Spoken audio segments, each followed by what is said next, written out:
And so this is my how to beat Cosmo core video. Since currently until there's more support, there's currently only 4 Cosmo monsters plus the field spell. So we got Cosmo Forerunner, we got Cosmo Slip Rider, we got Cosmo Good Witch, and Cosmo Farm Girl.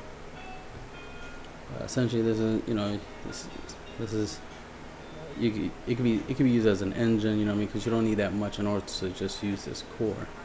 Because you could just use Farm Girl and Forerunner, you know what I mean? Because you attack with Farm Girl, deal some battle damage, add Forerunner from your deck to your hand, then use Farm Girl's ability to banish her to summon the Forerunner, and now you have a 2800 that you can attack with on the field. Can't be targeted by your opponent's card effects, so that's really good. If it's destroyed by battle or card effect, you can send to the graveyard. You can banish this card from your graveyard to special summon a level 6 or lower Cosmo monster from your deck onto the field, so you can summon a second copy of Farm Girl. So just these two alone, you know,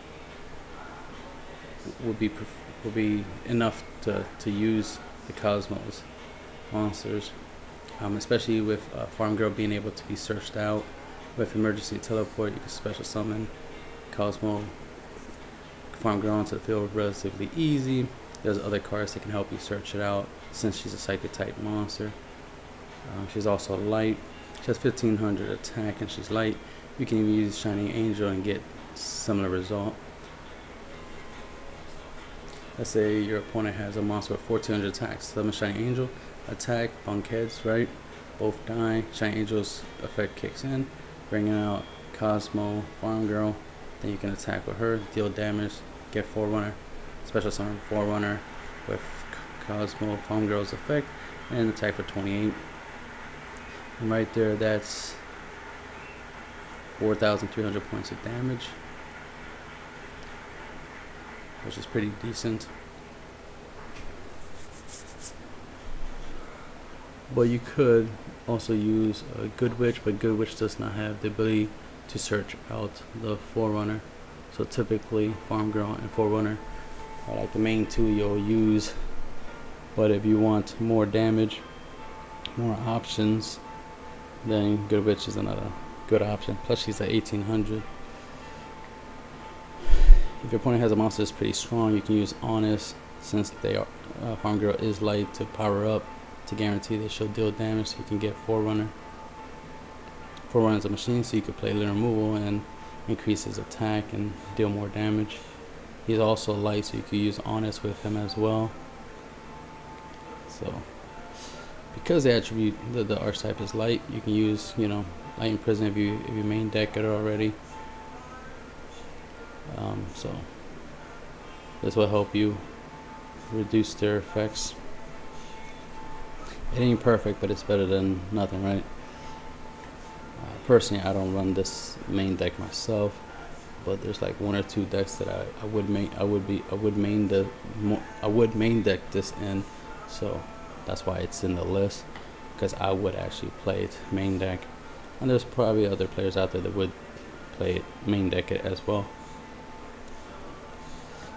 Then because, you know, this core alone could, you know, potentially OTK your opponent if played right.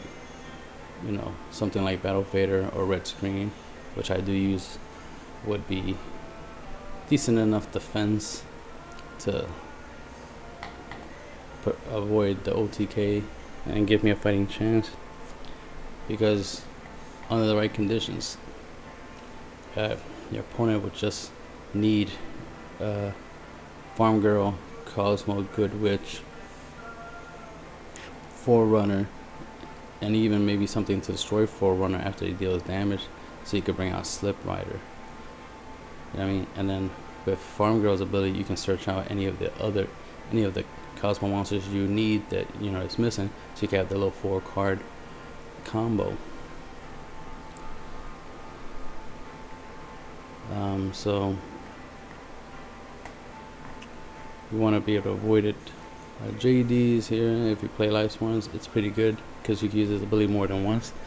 This is for when your opponent has a Forerunner on the field. There's no point in attacking it, because once you kill it, it's going to just bring out another monster. Now you could do it if you want. You're only going to deal 200 damage though, that's the thing. You can attack, deal 200 to your opponent, and then they'll bring out, you know, Slip Rider or Good Witch or Farm Girl or any of other support that comes out later on. You know, Forerunner will just summon it. And then main phase 2, you can use JD's effect to pay 1,000 to get rid of whatever he brings out.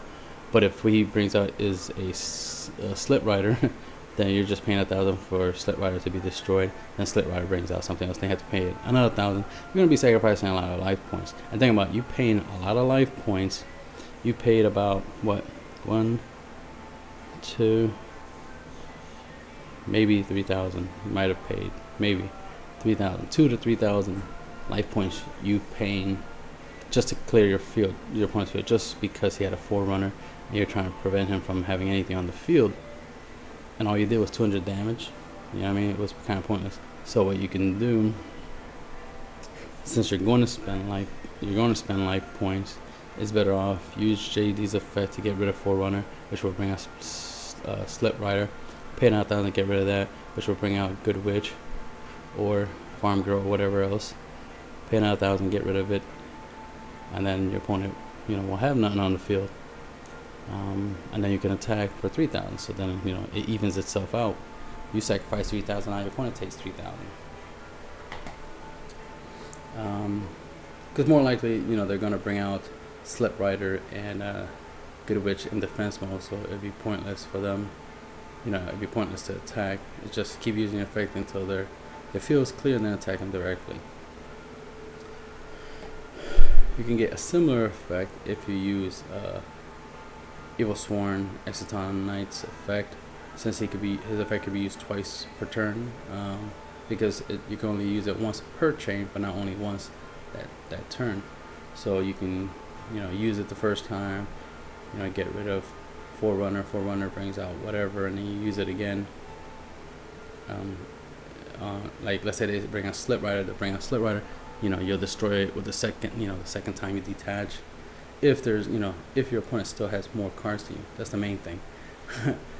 Obviously, they still have to have more cards than you for this to fully work. But if you are able to use this effect again and kill destroy the Slip Rider, then they'll bring out Good Witch or Farm Girl in this scenario, and then, you know, you could proceed to attack with Exciton and destroy either one of these two, and there you go, you clear the field. And then they have to try to set up, you know, the field again. They have to try to get all this stuff on the field again. But something you also gotta remember, you gotta take into account, that could be an issue, is the fact that Good Witch and Farm Girls, their effects can be used during either player's turn.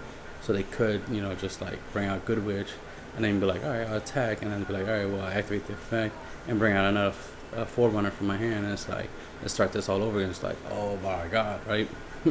So the archetype is good. It's good. I like it. It's fun. It's definitely gonna be popular, you know. So yeah, that's why I'm making this video, to give you some ideas on how to deal with them.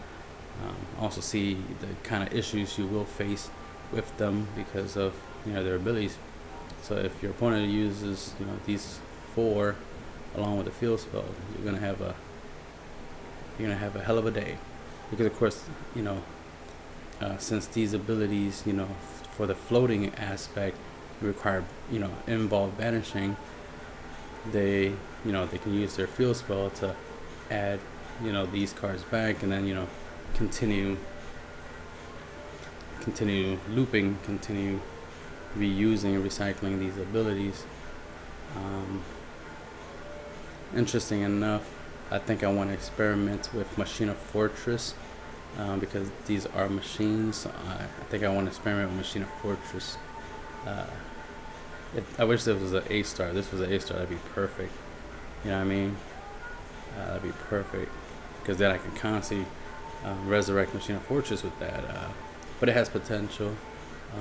because I could discard it with a copy of itself to bring back Machine Fortress, or I could discard it with Machine Fortress, or if Machine Fortress is already in graveyard, I could discard this, and I could discard Slip Rider, you know what I mean, to bring back Machine Fortress.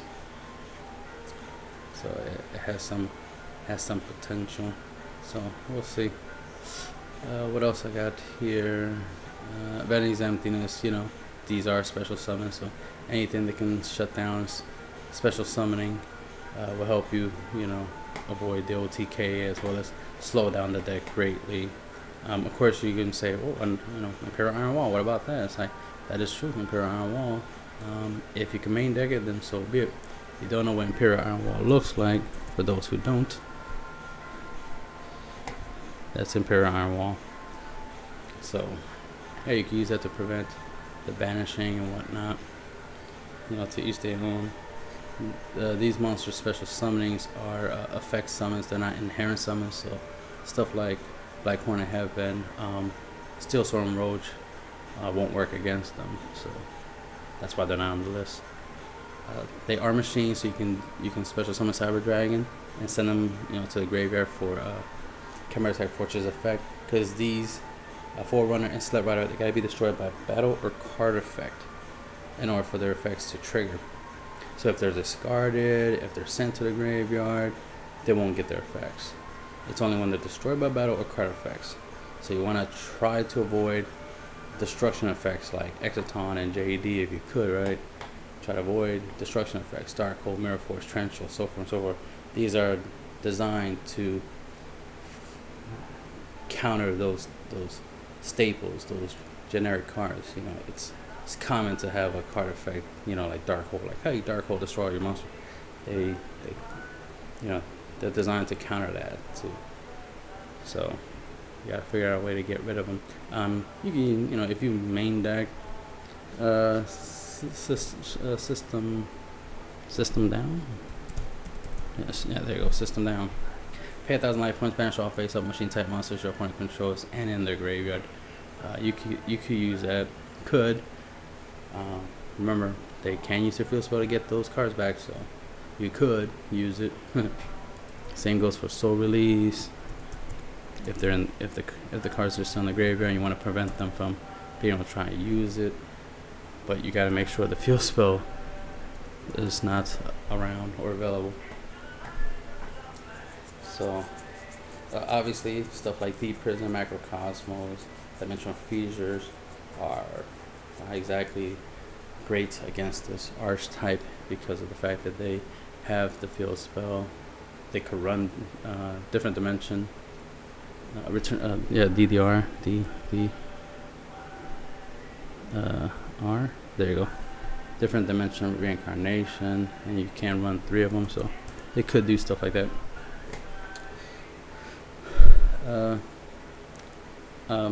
By playtesting the computer against the computer, the AI typically uses Gunman to take down my Forerunner. It's not too big of a deal because, you know, Forerunner gets defeated. You know, obviously I could just bring out any of the other Cosmo monsters, but it's the fact that it actually does manage to defeat my 2800. And it's a relatively, you know, common rank 4 that most people play. I don't, but most others players do. So this is very useful. Put in attack mode, use its ability. Because the thing about its ability is that it doesn't target, and that's why it's effective against my Forerunner, because it doesn't target. See, Forerunner cannot be targeted by my opponent's card effect. I could target with my own effects, but my opponent can't. So that matters. And Forerunner also has the useful effect of during your standby phases gain 1,000 life points. That's pretty useful, you know what I mean? Especially if you're stalling, that extra 1,000 life is useful. I like using the 1,000 life obviously to play for red screen and, you know, keep the stall going, right?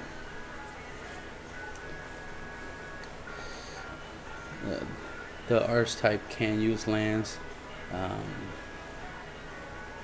you know, to better help perform the OTKs, because you can use lands on your opponent's monster to weaken them, so that way Farm Girl can take them down and apply her effect to add whatever you want, you know, to perform the OTK, or just to, you know, perform the combos of the deck. And emergency teleport, I already mentioned it. And those are just some cards that you could use main deck against the Cosmo core. I won't be surprised I make another video when more support comes out. And that's the end of the video.